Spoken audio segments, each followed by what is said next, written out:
make an announcement. Okay. Let's see if I can do that.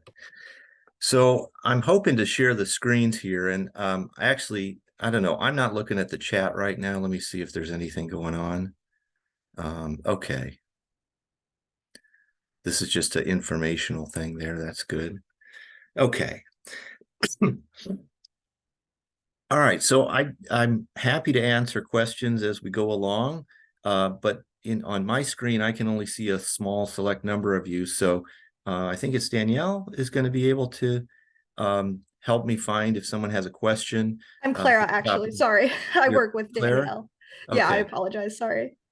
Um, and so we'll take questions in the middle, and then at the end, hopefully we can have a bit of a discussion of other questions. If people can't hear me, it's probably your volume, and I'm doing the best I can. I'm at home on my internet, and hopefully that will hold up for the whole um, lecture. Okay. So here's a nice map of the Middle East, just to give us some orientation. And, we need that these days because the latest stuff in the news is actually about attacks in the Red Sea. And that's this strip of land between Saudi Arabia and Egypt, where ships come around the Gulf of Aden there and head up through the Suez Canal into the Mediterranean. And it cuts off, it saves them from having to go all the way around the Horn of Africa. But of course, what we have now is rebels in Yemen are launching attacks on shipping in those areas. And so that's more violence that you probably heard about on the news lately. So the thing about the Middle East is there's so many different players, actors, militias, groups involved. It's hard to keep them all straight. So I'm going to try to explain who's doing what and why they're doing what they're doing. And maybe we can get some hope out of this somewhere at the end. All right. Usually, one of the things I love about doing the Great Decisions talk is that a lot of people are very well traveled and have been around. And I imagine some of you have been to the Middle East, maybe even been to Israel, maybe even have been to Jerusalem. And you can see this is a nice picture of Jerusalem in winter, which is, I guess, appropriate here. But that's the Alaska Mosque, Dome of the Rock, Temple Mount, Western Wall area, which is holy to both Jews and Muslims, and also there's some Christian stuff in there too. It's just reminds us that this is an area of the world that's home to three major religions, has a lot of importance for a lot of people. So the main actors or players in the region and the divisions. We need to understand that there's a Sunni versus Shia split within Islam, and that, in fact, 90% of all Muslims are Sunni Muslims around the world, but there's a subset of 10% that are Shia. And in the Middle East, especially since the late 90s, they haven't gotten along very well. There's also within the Middle East countries that are led by secular leaders. Now, they may be Muslim, but their governments are more of a straight, not religious government. So, for instance, Egypt. And then there's governments and groups that want to install Islamist regimes that really adhere to Sharia law and are very religious. And so there's tensions between those groups as well.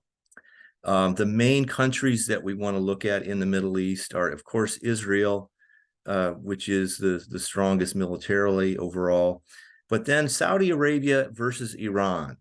So Saudi Arabia is a country that is a monarchy, but it's governed by a very strict Wahhabi Shia or Sunni Wahhabism, and is a kind of a theocratic type state.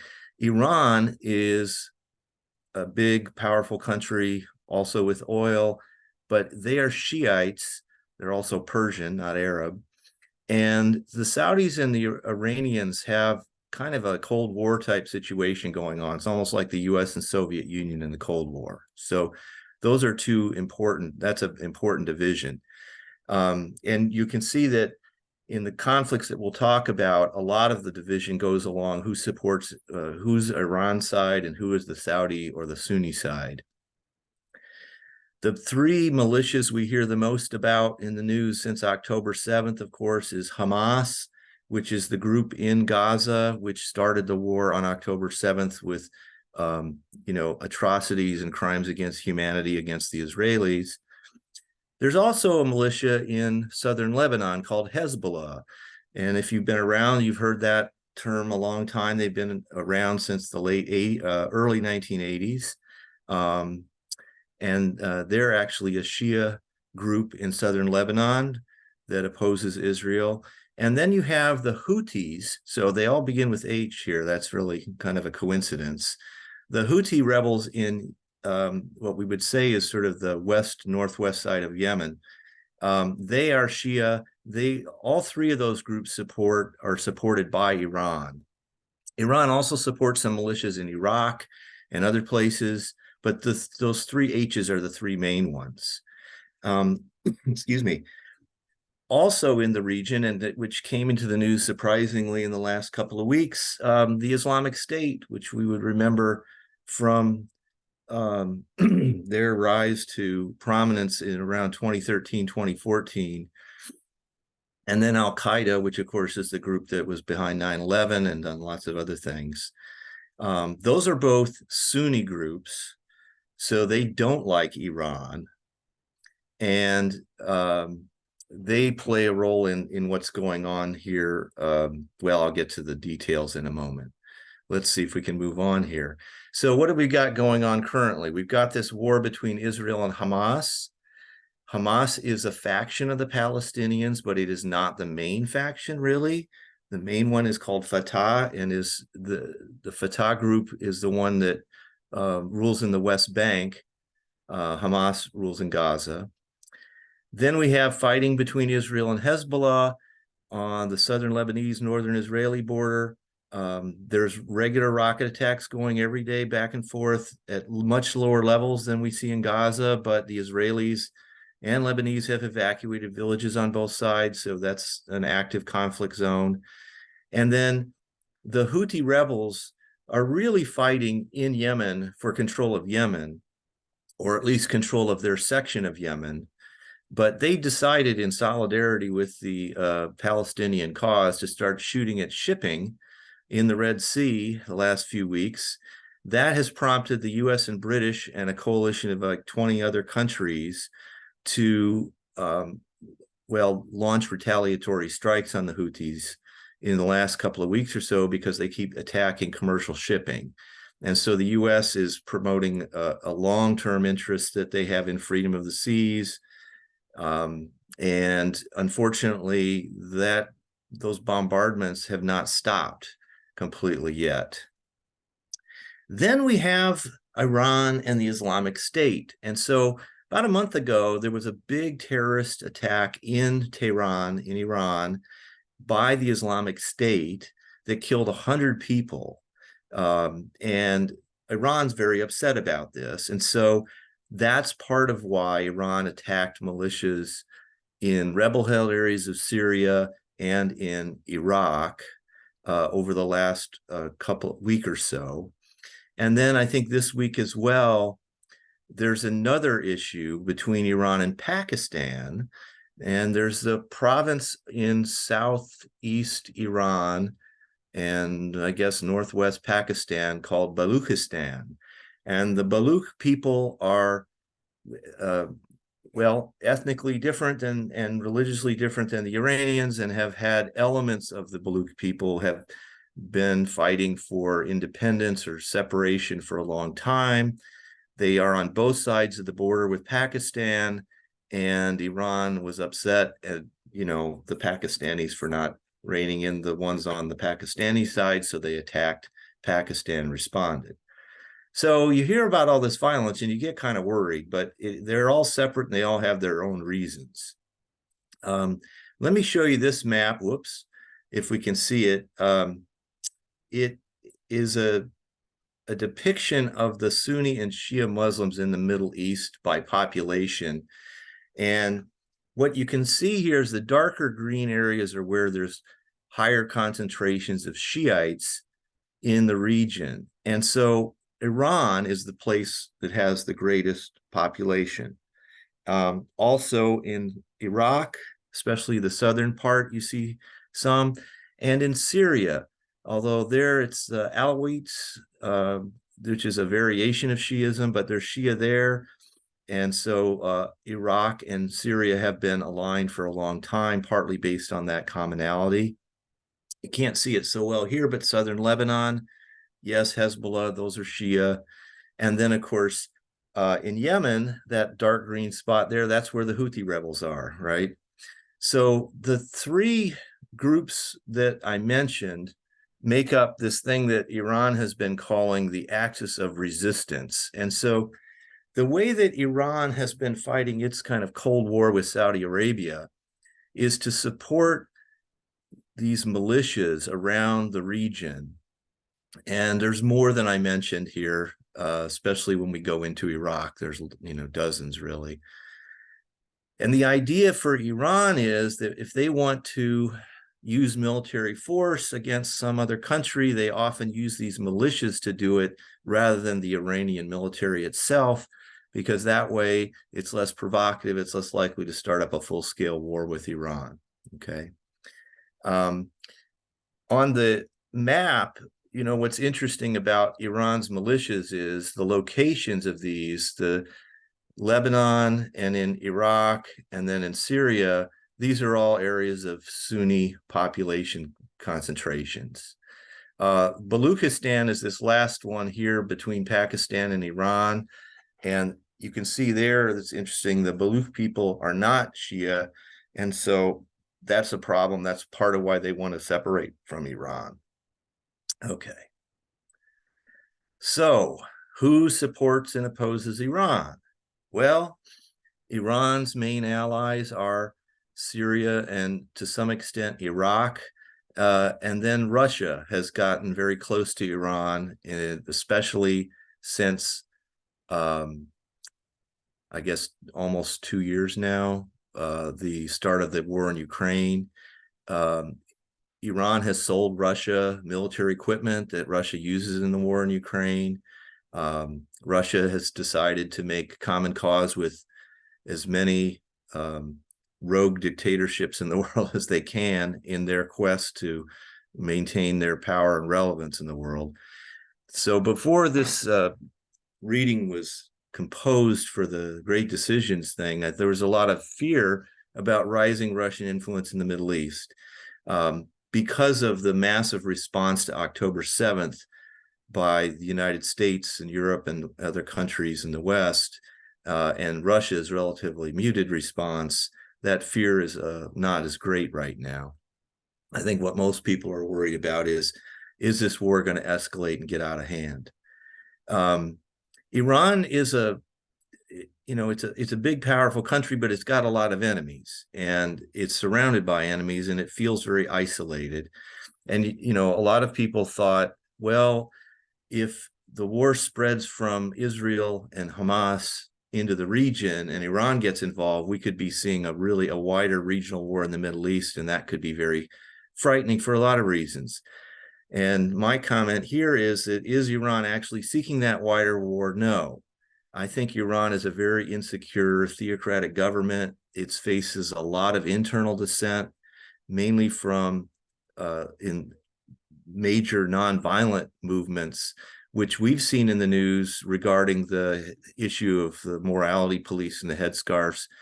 But there's a lot of dissent in Iran, and it's not clear at all that that theocratic regime is going to survive the internal dissent. So one of the reasons Iran's gotten more active here, apart from the Islamic State conflict and the Baluchistan conflict, which are really unrelated, is that Iran, like a lot of other countries in the area, sees supporting the Palestinians and their cause as a way to get support from its own people, because the Palestinian cause for statehood, is something that's really widely shared among the people across the Middle East. And so that gets them support, the Iranian government, right? When should we start worrying? Well, this is what I tell my students.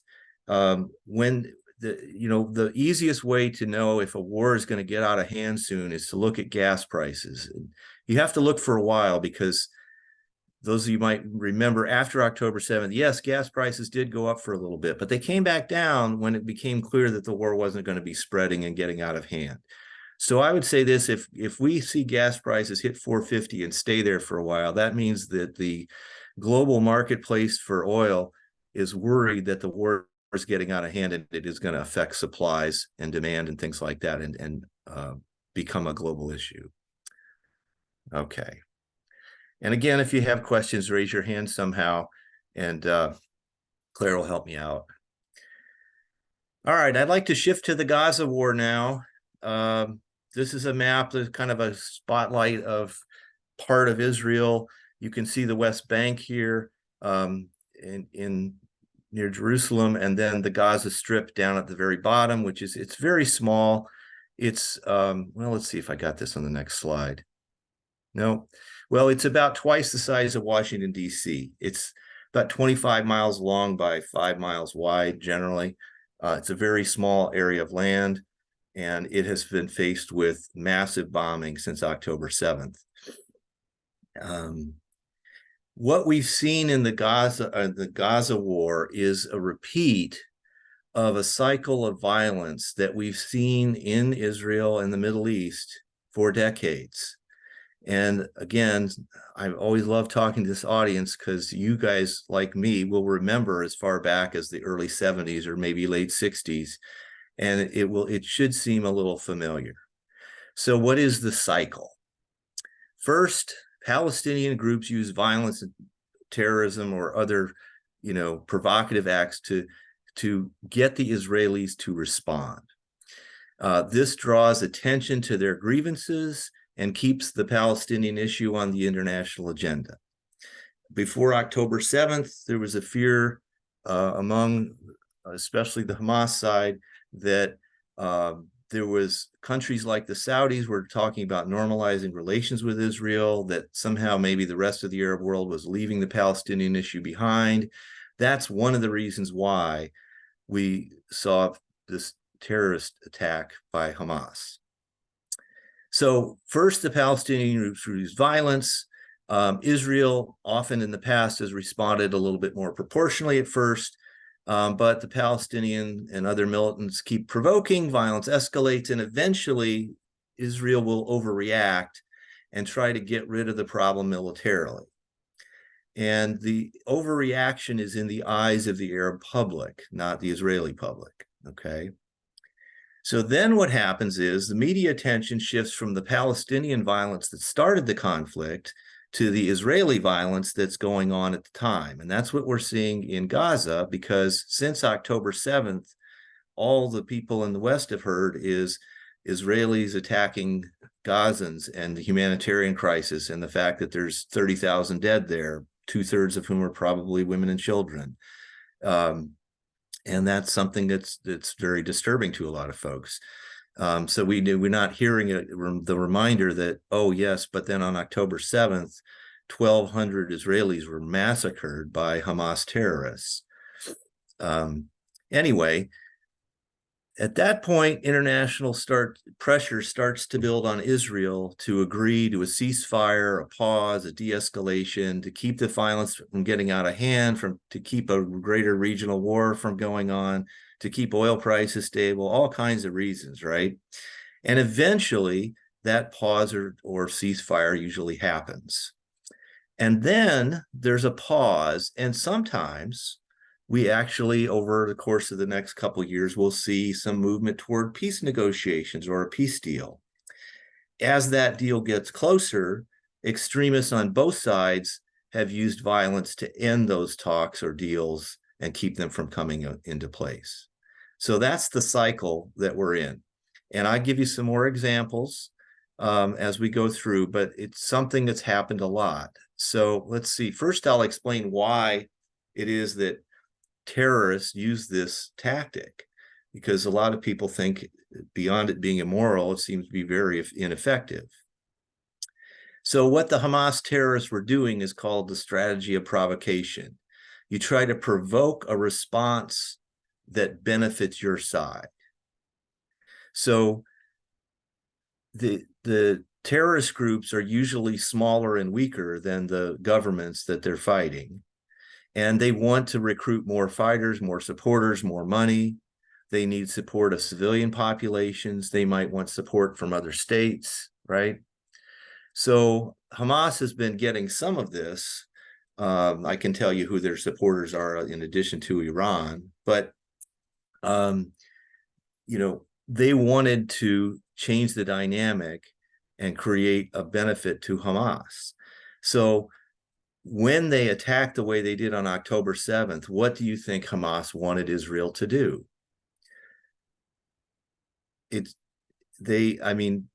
I understand the skepticism of people who say anybody who slaughters people like that, they're not really thinking individuals, they don't have a plan. But believe me, at the higher levels, they do think about these things. They have strategies. What did they want to do? They knew what Israel would do. They knew Israel would lose their minds and attack with high levels of force in Gaza. And that's what the Netanyahu government's been doing in Israel, is trying, basically saying we can no longer tolerate Hamas. We're going to wipe them out militarily. Now, that doesn't seem to benefit Hamas to be wiped out militarily. But the thing is, you can't really wipe out terrorist guerrilla groups that are espousing an ideology that's somewhat popular in a region militarily. You can kill off their leaders, you can get rid of their weapons, you can get rid of their tunnels, but they don't go away completely because they're not all just there. There's always new supporters and new recruits. And as the United States learned in Afghanistan, in 2001, after al-Qaeda attacks the United States at 9/11, the United States and a coalition of NATO and other countries attacked Afghanistan, and within months overthrew the Taliban regime that was harboring the al-Qaeda terrorists and supporting them. And then we fought a 20-year war in Afghanistan and finally decided in the end that it wasn't going to work and left. And guess who's in power in Afghanistan today? The Taliban, right? So it's very hard to solve a problem like terrorism through a purely military strategy. And that's what the United States and Europeans and others are telling Israel and reminding Israel. And what a lot of Israelis are telling their own government is, we got to limit our response because overreacting just helps the terrorists in the long run. Okay, on that pleasant note, let's see if we can remember some other examples of this stuff. And let's see if I can get this to come down a little bit. Yeah, so way back in the 1960s and 70s, like especially after the 67 war, which we'll get to, the PLO, the Palestinian Liberation Organization, which you might remember, was responsible for all kinds of terrorist attacks, hijackings, and it was just kind of happening. It was, repeatedly going on. And then there was the Munich Olympics attacks, which were really traumatic for the world and broadcast on TV. And all that terrorism seemed to not work well for the PLO. It gave the Palestinians a reputation as being terrorists, which was generalized to the entire population. But it did get the issue on the agenda, and it did tell the world there's a group of people called Palestinians that see themselves as a national group, that Israel has their land and they want it back. They're not just generic Arabs who could live anywhere else. These are people who fought. Well, we'll get to the issues later. But the terror campaign worked in the sense that it created an awareness of the Palestinian agenda. And then in 1973, along with Egypt and Syria and Jordan, there was another war. Israel did not attack first this time, like 67. And that was the one that a lot of folks will remember from the US point of view, is when the gas prices went up. So as a response to the 1973 war between Israel and its neighbors, where the neighbors were trying to get their land back, the Saudis and the OPEC countries that were exporting oil decided to stop selling oil to the West. That made oil prices jump like quadruple, and it created gas lines that a lot of us remember standing in with their parents trying to get gasoline. And the effect on the economy of quadrupling oil prices made things really tough in the US economically and in Europe. for the next decade. And so that was something that people want to avoid. But after 1973, some things happened, and by 1979, we had an actual peace agreement between Egypt, Israel, and the U.S., the Camp David Accords, and I'll show you a picture of that in a second. Another example of the cycle that I was talking about, in the late 80s, the Palestinian Liberation Organization was bombing Israel from southern Lebanon. They were based in Beirut, and they were bombing attacks. And eventually Israel got tired of this and said in 1982, we're just going to invade and we're to kick the Palestinians out of Lebanon. And they did. They invaded, and it was a really terrible war. There were lots of atrocities on both sides, and Israel got rid of the Palestinians. They fled to Tunisia, the leadership at least. But Israel stayed in South Lebanon because they said, we don't want this to happen again. Well, what happened was Hezbollah, which is a group of Shiite people living in southern Lebanon, did not like the Israeli occupation, formed a guerrilla army, fought a guerrilla war against Israel, and in 2001, finally, Israel said, okay, we'll leave.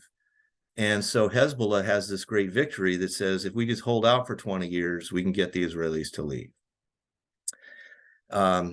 Okay, I can go on here, but I'm going to move ahead because I'm going to run out of time. This is the Middle East. There's just so much to talk about.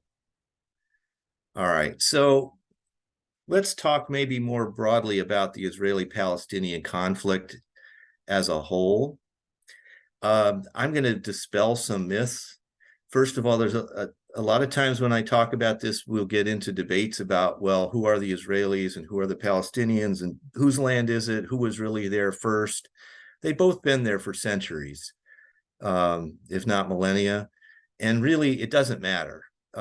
Honestly, if who was there first means that group controls the land, the earth would look a lot different if we formed political units by that rule. Okay, what matters is both groups are there, neither group's going away, and they both want to control the same land. Since when? Well, since 1948, when the state of Israel was created, and since 1967, when the Six-Day War changed the organization of some of that land. So, excuse me. I wanted to throw this out too. Some folks like to read more about these issues. And of course, there's a lot of books on both sides, and some of it's very hard, dense, whatever. Here's a book that's very neutral, that's very clear and easy to read. It's by Dov Waxman. It's called The Israeli-Palestinian Conflict, What Everyone Needs to Know. It's fairly recent, and I do recommend it. I've used it for at the university for students. Okay, so let's see if we can get to, whoops. So the conflict is being about land.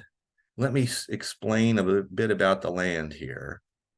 So Israel continues to occupy these green spots, the West Bank and Gaza, which they got in 1967 in the Six-Day War. That's when Israel took those over. At the time, they were technically run by Egypt and Jordan.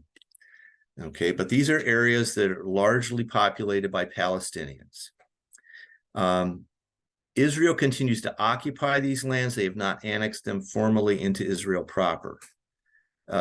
Israel did annex East Jerusalem, which they also took over in that war. And they have annexed, although the international community doesn't recognize, the Golan Heights in Syria, which is some land that they took in northern Syria. Israel likes controlling it because it is highlands, it's kind of big hilly country, and it's better for defensive purposes. All right. Finally, Israel took over this big Sinai Peninsula that's mostly desert between Israel and Egypt. And this is what was given back to the Egyptians in 1979 in the Camp David Peace Accords. This is a nice map of Gaza that shows you that really there's sort of three kind of major cities in the region and a couple of smaller ones that where you don't see much buildup. That's mostly desert. It's a very small area. There's not much arable land. There's over 2 million people living there. The median age, that means half the population is below this, is 18 years old. Okay.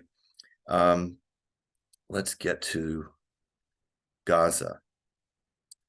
So, geez, I always worry about the order I'm doing this in. Let me see. Let me go back a bit. There's a slide. Where are we? Whoa. I want to show you this. I mentioned the Camp David Accords, and I just wanted to throw this because Jimmy Carter is still with us. My gosh, it's amazing. In 1979, after failing to get the land back by war in 1973, the Egyptian leader Anwar Sadat decided over a couple years to make overtures to Israel to negotiate land for peace. He went to visit Israel. He spoke in the Knesset. He negotiated with Menachem Begin at Camp David with Jimmy Carter as a mediator, and they actually agreed. Israel said, okay, we'll give you the Sinai back, and you will provide security guarantees that will never be attacked again from this area. And that worked out really well, except that Sadat was assassinated in 1981 by members of his own security detail, but because he had sold out the Palestinians and done a separate peace. So just wanted to establish that. I also want to throw out here the difference between the two factions on the Palestinian side.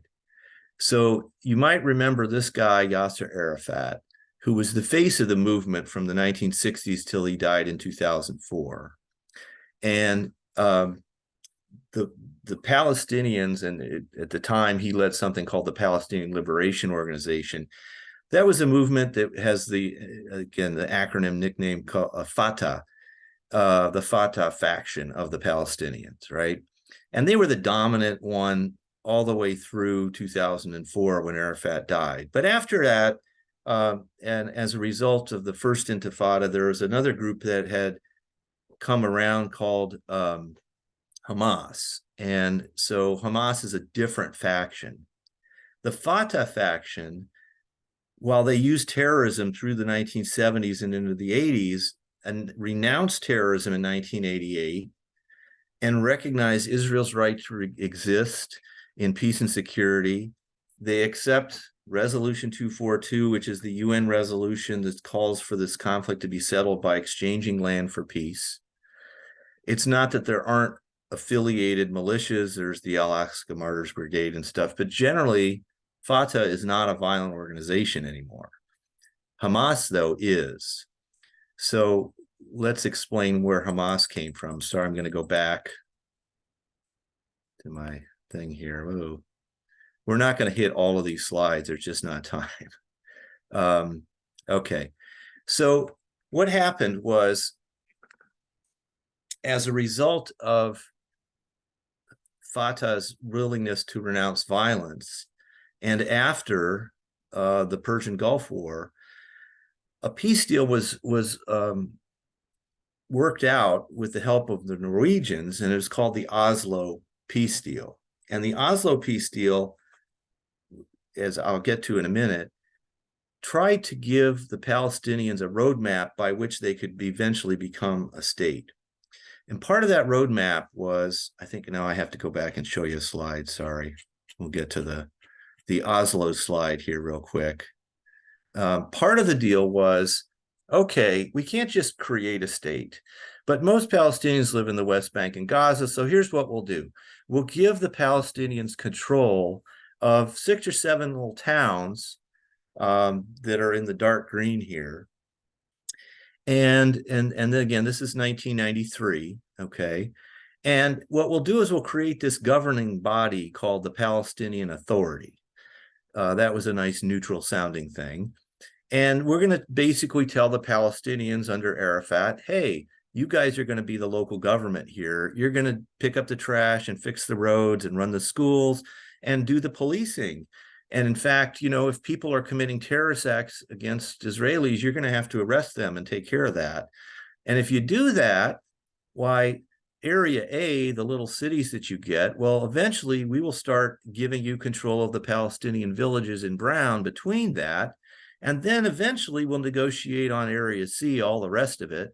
And by the end of a 10 to 15 year period, you guys might actually have a state. So that was the plan. And that's where we came up with the Palestinian Authority. And that's why there started to be elections among the Palestinians, because they had to elect people to local governments, right? Those went along okay until 2006. And now we can go back to Gaza. In 2006, well, there was an election, and Hamas, which was more popular on the Gaza side, actually won the election, okay? Hamas is an organization that does promote violence, believes in overthrowing Israel, does not accept a two-state solution in full, but has changed their view about 5 years ago to say, well, that'd be a good step along the way to totally destroying Israel. But Hamas ended up winning the election in 2006, and that created a conflict among the Palestinians. And that's because the Fatah faction didn't want to accept those results, and the Israelis and others would refuse to work with a terrorist organization like Hamas. So there was a little civil war. Hamas ended up controlling the Gaza Strip. Fatah controls the West Bank. Okay, so that's why when the Palestinians in Gaza from Hamas attacked on October 7th, it doesn't necessarily involve the Fatah faction on the West Bank, okay? Not all Palestinians are terrorists. And as we'll see, there's also quite a bit of division on the Israeli side. The other thing about the conflict is that we forget is that within Israel, in fact, there's over 1 million Palestinians who are Israeli citizens, okay? Let me just show you the factions within Israel also create some problems here. Like any country with a political system that's democratic, they have a multi-party system, and so there's parties on the left, center, right, and far right. Like the United States in recent years, the Israeli public has been very divided at an almost 50-50 level. And so they've had 4 elections in 3 years. Since the late 90s, the political right in Israel has dominated these elections. There have been a couple of center governments, but basically it's the right. In the public, you've got a range of people who are for violent, ultra-Orthodox religious parties that, are really pretty radical. And then you've got people in the middle and on the left and peace activists and everything in between, okay? So they're just not monolithic on either side. This next slide shows you the coalitions that formed the most recent Israeli government. So Netanyahu, who's the prime minister, is in the head of the Likud party. They got 32 seats out of the 120 that you could get, okay? So you have to have a majority in order to rule. That would be 61. So what Netanyahu did this time, and this is an unusual thing, is he brought in the religious and far-right parties into a coalition and got 64 votes to be prime minister. The center left, which is all these other Yesh Atid and these other parties that you see, only have 51. You might note down at the bottom, United Arab List, there's 5 seats that were elected by, they're called the Arab parties, but it's the Arab citizens of Israel, Palestinians who support them.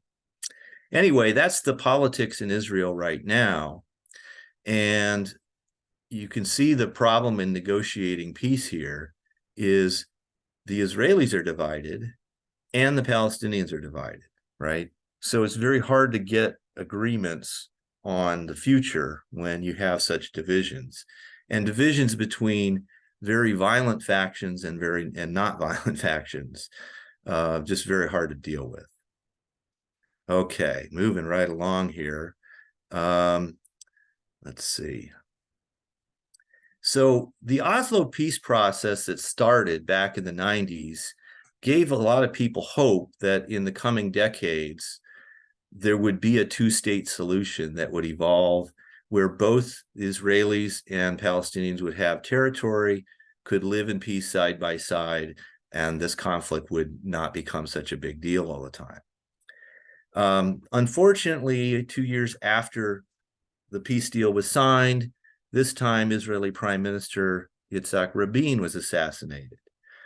And after that assassination, political observers thought that, sort of out of a sympathy vote, that his sort of center-left government would probably win the next election. But Hamas, which had been around from this time already, started to attack Israel proper, including Tel Aviv, with a bunch of suicide bombings, buses and things where ordinary people were dying. This turned the population toward the right wing, which promised to be tougher on the terrorists. And that's when Netanyahu got elected in 1996. And since 1996, he's been in office off and on. Gosh, I don't know, something like 18 years, something like that. And the problem is that they don't believe, the Likud party, and especially their right-wing counterparts, they don't believe in a two-state solution. They've been trying to do everything to stop that. And even this week, Netanyahu was quoted as saying he doesn't think that his party can support a two-state solution in any form after the Gaza war. So what are some other issues in the conflict? Somehow this just got out of order. I don't know what we're going to do. All right, I'll just give you a couple. There's one more. Wait a second. Well, it magically disappeared.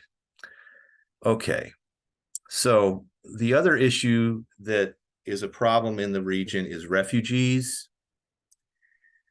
Refugees are people who left their homes and in wartime often, and were not allowed back for various reasons. And so you have refugees that are living in and around the Middle East, Israel, the West Bank, and Gaza, who are descendants of people who left their homes in 1948 during the war that founded the State of Israel, in 1967 during that war, in 1973, and all the other wars around. And if you can demonstrate that you are from places that you fled during wartime and you are their descendants, you can be a registered refugee, and the UN Relief and Works Agency will help you with some aid. But this has been going on for decades. And so, there's at least 4 million refugees and their descendants in the area. And a lot of them, about 1.3 million, are registered in Gaza. So one of the reasons why Palestinians would like a state is they would like to have their refugees be able to return home. And in a lot of cases, that would not just be to the West Bank and Gaza, but would also be to Israel proper. Israel does not agree with that. They will allow Jewish people to emigrate into Israel, but not Palestinians. So that's an issue of conflict. There's also conflict over control of the water. There's, conflict about security, of course. I didn't put it in here, but Israel built a huge border fence between the West Bank and the rest of Israel that is sometimes just big fence and sometimes 20, 30 meter tall steel wall that, looks a little bit like what people envision on the southern border of the U.S. Let's see. The one other issue that's a key is settlements. So after the Israelis took over the West Bank in 1967, not initially, but by the 80s, Israeli government started to build little, I would call them subdivisions, really, but settlements in the West Bank. And the reason that that's controversial is that the West Bank is an area that is where most Palestinians live and they consider it their land, and their goal is to get that land back. Israel took it over in 1967. The Palestinians want that land back as part of a Palestinian state. But over time, over 400,000 residents Israeli residents have moved to the West Bank in these sort of hilltop subdivisions. And in any deal for a two-state solution, probably those folks would want to leave. Certainly the Palestinians would want access to the land back. And so that's a big problem too. So there's not like an easy answer here. And I guess I'm going to stop and hopefully take some questions. But let me give you my conclusions here. There is some hope that by defeating Hamas and maybe a change in government in Israel, that might create the basis for a new peace agreement in the next decade, kind of the same way we saw the 1973 war create the basis for the 1979 peace agreement, and later the Oslo peace agreement, right? It's possible, it's certain that Hamas will be militarily defeated and not a threat for a while after all the bombardment that the Israelis have committed. Netanyahu has one of the lowest approval ratings he's ever had in Israel since October 7th. He's 15% of the public supports him. That's because they blame Netanyahu for the attack. And that's kind of unusual. Usually when your country gets attacked by terrorists, you support your leader. But in this case, the Israeli public has kind of turned on Netanyahu because it was such a shock. And it's sort of like, you've been in charge. Why couldn't you keep us safe? Why didn't even the military respond quickly enough? And now, why are there still over 100 hostages there and you're not getting them back? So there's a lot of political dissent in Israel, and it's unlikely that Netanyahu will be the next leader when they get around to another election. The other thing about the region that gives me hope is that the Iranian people have been doing a lot of nonviolent mass movements in their history and recent past, and it's quite possible that one of those will eventually succeed in really making a major change in the government that might make Iran less aggressive towards its neighbors and less supportive of all these militias in the region. So again, not next year, but in the next decade, there's some hope. There's also the very real possibility of despair. The trauma that the Israelis and Palestinians have lived through in this last current war with Gaza is awful, and generations of people will remember it and be affected by it. And it could be that propels a cycle of revenge that continues this violence on for another generation or two.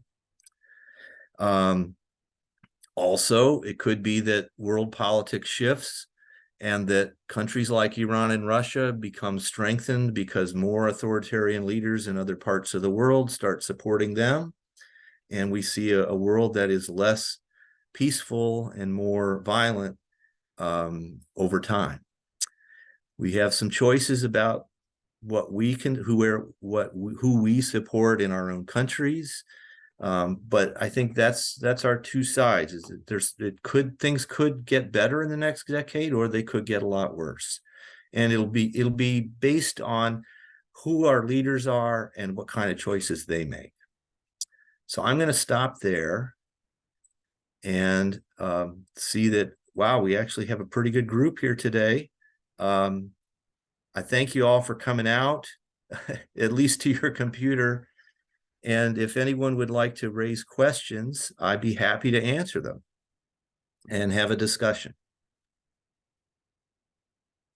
And, you know, the way to get to the raise hand function is sometimes hard. If you can find a little reactions button, you click on that, your hand will go up. But if you don't, at least those of you with your cameras on, I can see your physical hand raised. So if you want to do it that way, I can call on you there. Okay. So I see Pam Gibson with her hand up. Pam, do you have a question? And then hopefully you can unmute to ask that.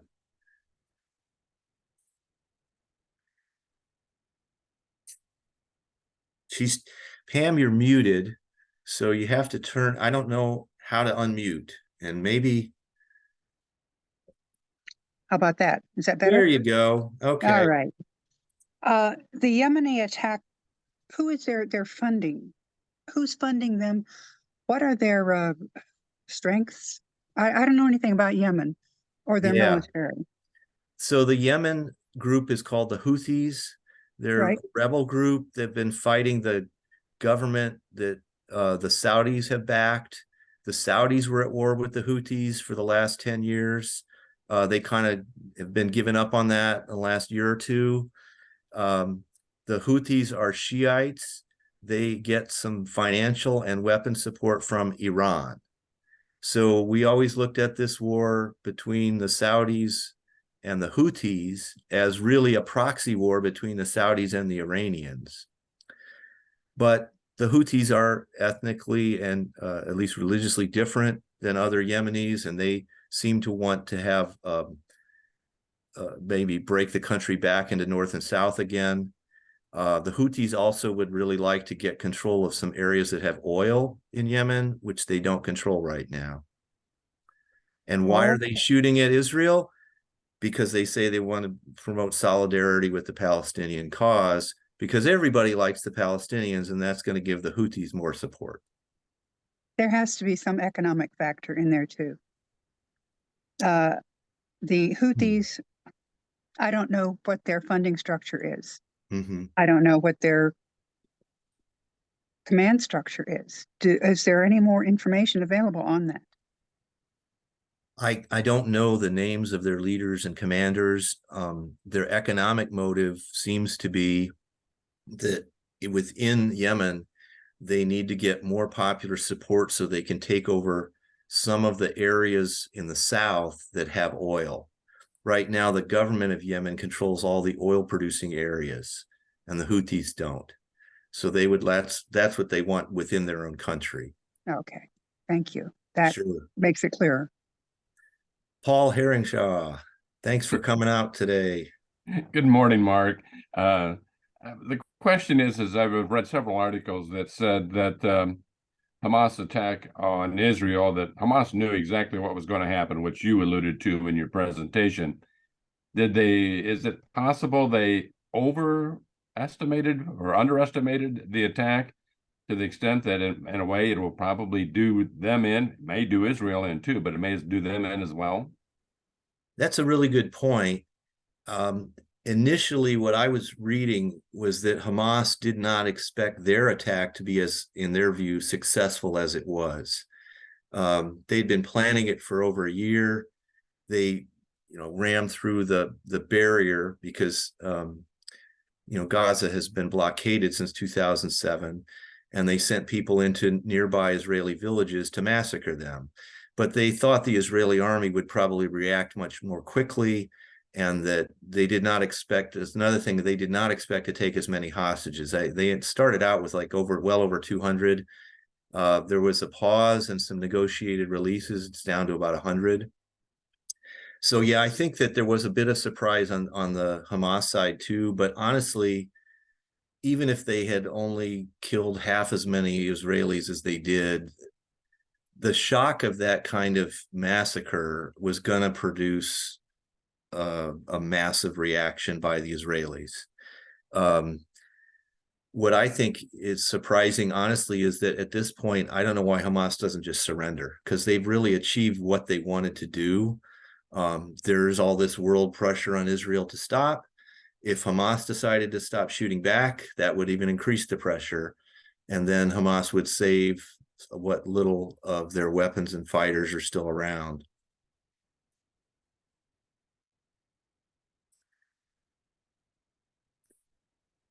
Yeah, it's pretty bleak stuff. I really feel for, the media coverage we get is not focusing as much on politics within Israel, but the families of the hostages are just in agony and are really putting as much pressure as they can on the Israeli government to try to free the hostages somehow.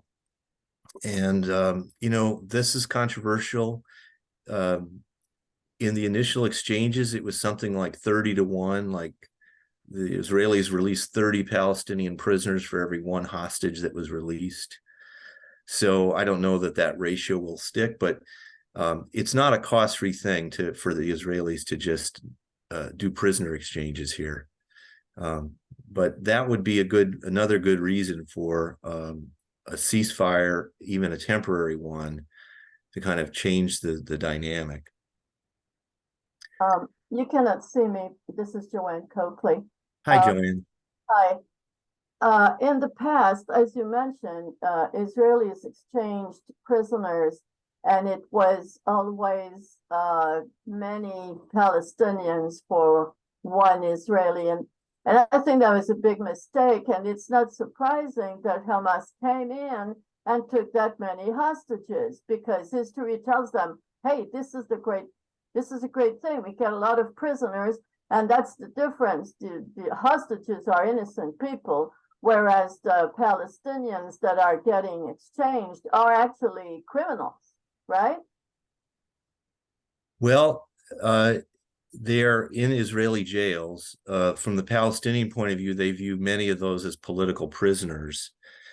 But occasionally, and I'm sure a large subset of these political prisoners have been involved in terrorist activity or violence against Israeli citizens, and that's why they were arrested.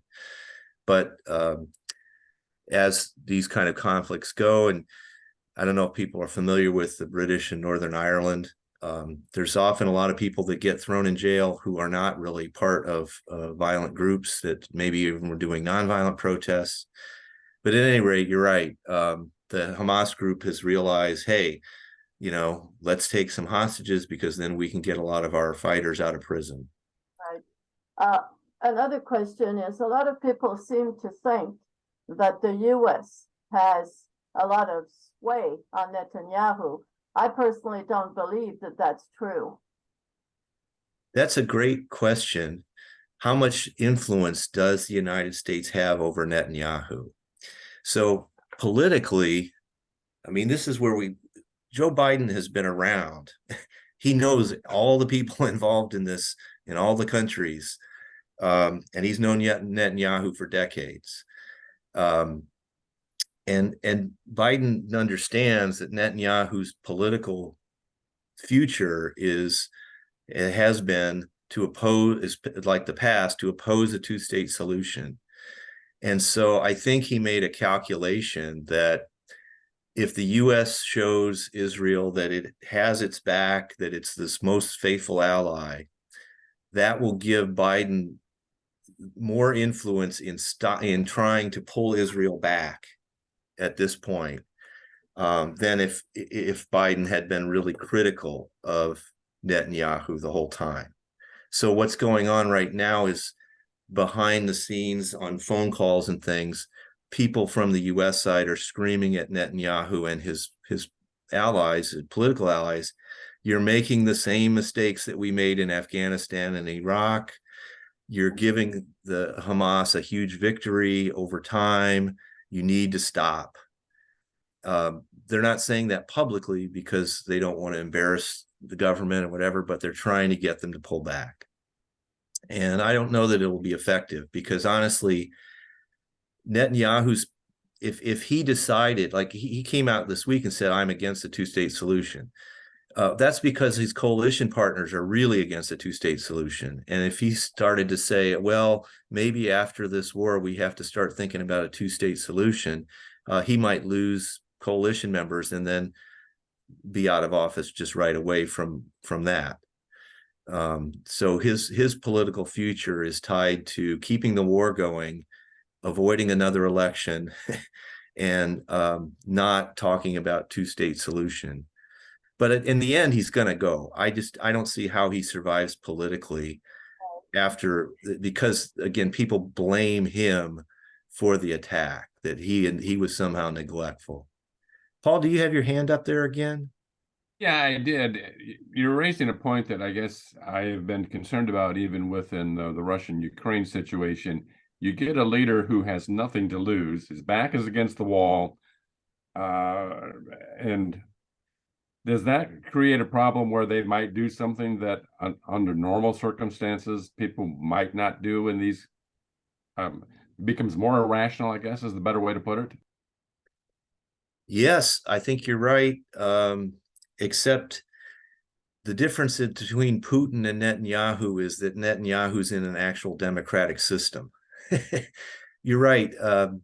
I think I'm already reading that Israeli generals and military folks they're very aware that the time is coming quickly when they're going to run out of Hamas targets to destroy, Hamas tunnels to blow up, and then at that point somebody's going to have to run Gaza. And Netanyahu's not planning for that. He doesn't have a plan. They understand that you can't just solve this militarily. And yes, Netanyahu might do things like stoke up the violence with Hezbollah in the north, with southern Lebanon, to keep kind of get that war going. That the Houthi violence just shows how isolated Israel is, and then we just have to keep fighting. But the difference is with Putin is he doesn't face an election. So I think you're right. Like, Putin made a big mistake attacking Ukraine. He thought it would be very easy, and it's turned out to be very, very difficult. So his back's against the wall. And there was a period when I worried that a collapsing Russian army would have led Putin to use nuclear weapons to defend his gains in Ukraine. That's not happening right now, thank goodness. But yeah, that's when you say, when your back's to the wall and you got nothing to lose, there's some crazy things that can happen. But I think the difference here is that Netanyahu, eventually there will be an election in Israel and he will probably lose. We don't know who comes next, but hopefully there'll be the potential for something that would be more peaceful. Actually, Putin has an election coming, but I think he's going to win. Yeah, my money would be on I don't know if they allow sports betting and election betting on these things, but yeah. Has anybody been to the region, Middle East, toured some of these sites, seen some of the things there? No? I mean, obviously, since October, nobody's gone there. Tourism is going to be way down. But I know a lot of folks do take tours because oftentimes to view not just historical things, but, the Christian stuff in the region. And it's quite beautiful land. I think it helps to be there and see people because you get a sense of the diversity that's out there, and that while Gaza is really shut off from the rest of the world because it's been blockaded, that there is a lot of interaction within Israel between Arabs and Jews, and it's not as dire as it might seem. I do want to, one of the questions people often ask me about Gaza is, why don't the Gazans just leave? I mean, can you imagine being in this area that's being bombarded? Now actually worse than the city of Dresden, which was firebombed in World War II. If you look at total numbers of bombs dropped per area, why would you stay there? And the answer for the Gazans is it's complicated. First of all, the borders are closed. The Israelis won't let them in, and the Egyptians won't let them in either. But even if the borders were open, a lot of folks wouldn't leave because they fear they wouldn't be allowed back in afterward. That they're already refugees from Israel. If they leave Gaza, they wouldn't be allowed back in, and then Israel would just take over that land. So that's part of the logic. And it's just awful because, I mean, if I was under that kind of bombardment, I would leave. I would not want to stay there. Isn't it true also, though, that a lot of surrounding countries don't want the Palestinians because they have the reputation of being trouble? So the countries around the area they often, I mean, Jordan has a couple million refugees from Palestinian lands. Lebanon has some. They're all around. refugees in those places have been treated with varying degrees of fairness. But it's not the greatest. Usually, certainly in Jordan, they worry because of the past that radical elements of Palestinian refugees might start violence, which would mean Israel would want to retaliate in their country, or that they'd be creating, violence in their own countries. And so it has been hard. And as we all know with refugees, even if they've been there a long time, it's not easy to integrate them and have them get jobs and things like that.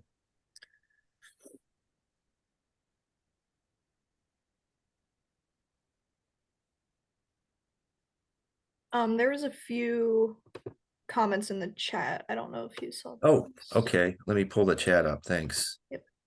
Terrorism to some is patriotism to others. Yeah. Oh, here we go. It would appear that just like in the movie HUD, we have a failure to communicate. Hamas does not realize how much they have to lose. Israel can take the approach that we give you some autonomy and you proved you couldn't operate responsibly, so we're taking back control. You can leave or stay, but you're back under Israeli control. Yeah, that's true. I don't know who Niles is, but I don't know this movie HUD, H-U-D. Could you comment on that? Yes, can you hear me? Yeah. Yeah, HUD was the movie where Newman was a prisoner and he keeps, he's in a jail and he keeps antagonizing the guards, and so they kill him. But before they kill him, they say, we appear to have a failure to communicate here. Ah, okay. I imagine you would have to have seen that movie. It's a very, very famous movie. I don't recognize the title. I've seen a lot of Paul Newman movies. But yeah, I think that's Netanyahu's view is, okay, honestly, what's happened? Oh, Cool Hand Luke, somebody says. Okay. Yeah, that sounds a little more familiar. That was,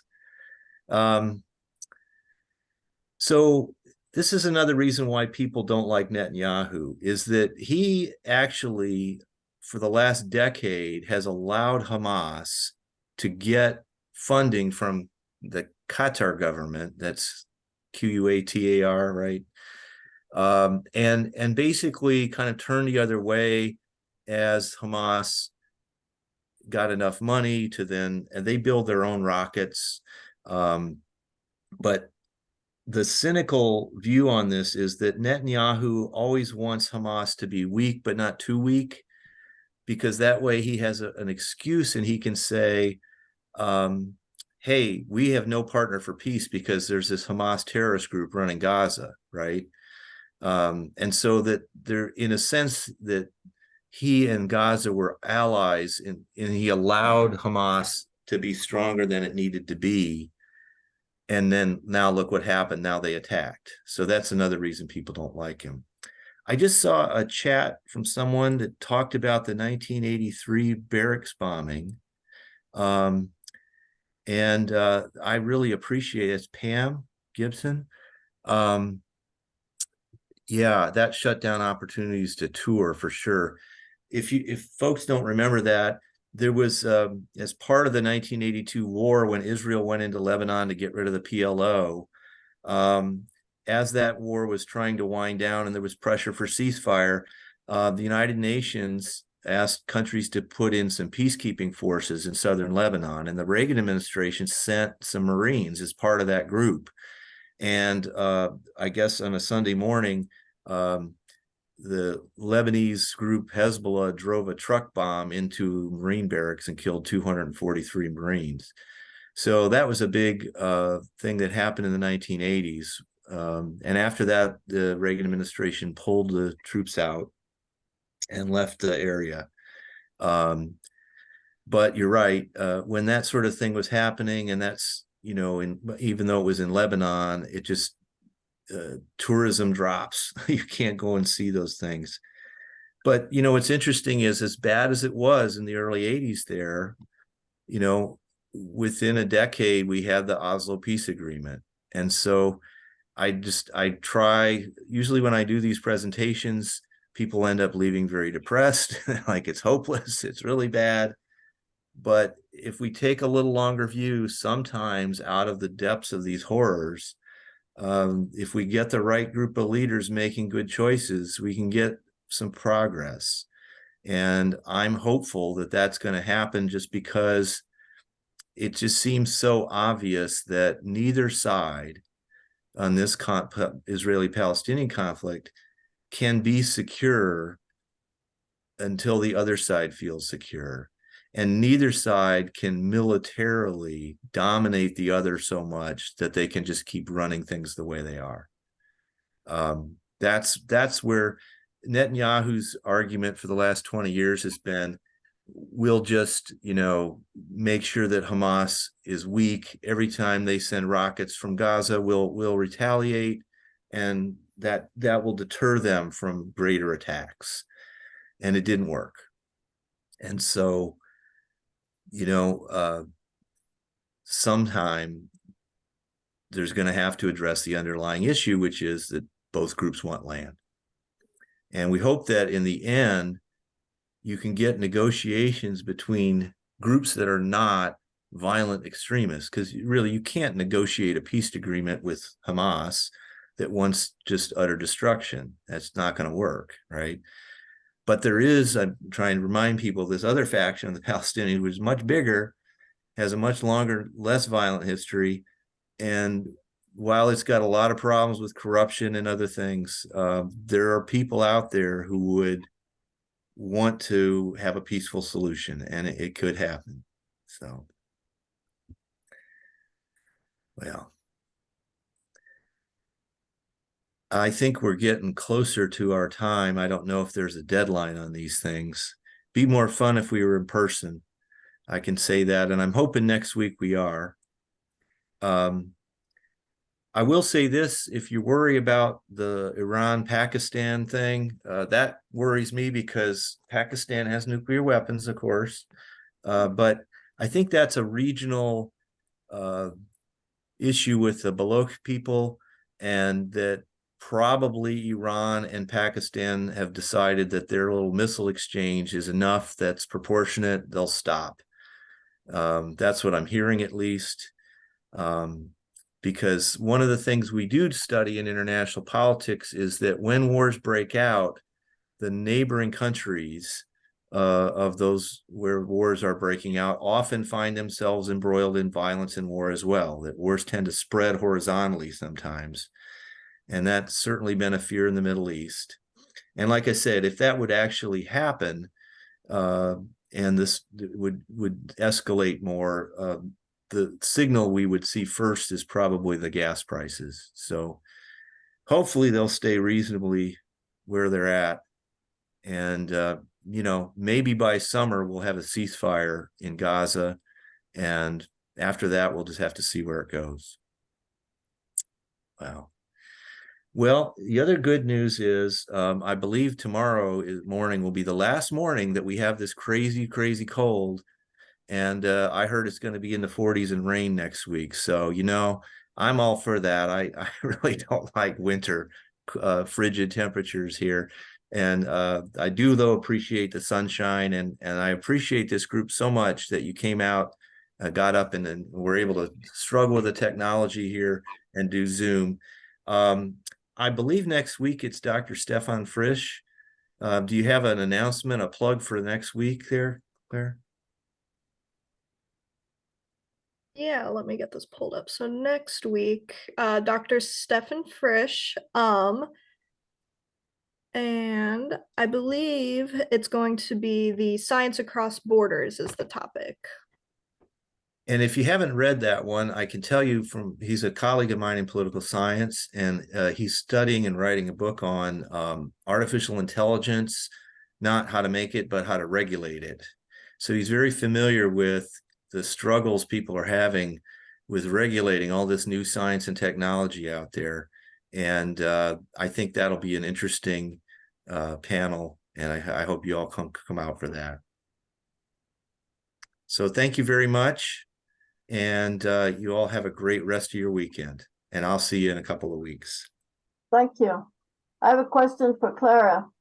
We were a little late this morning because we went to the senior center with many others and got locked doors and a sign. Is that because of the cold that it was just on Zoom? Yes, yeah, with the temperatures, we decided to do it on Zoom. We sent an email out to everyone yesterday to let them know, and there should have been an automated phone call as well. So I apologize for that. A lot of us didn't get either of that, I guess, because there were many cars there.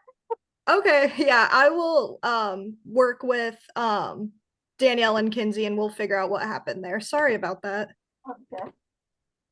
All right, well, thank you, Dr. Simone, for coming on. Sorry again, we had to be on Zoom, but thank you everyone else for getting on as well. And we will next week, we'll be at the senior center. So thank you, everyone. Thank you all. Bye. Bye.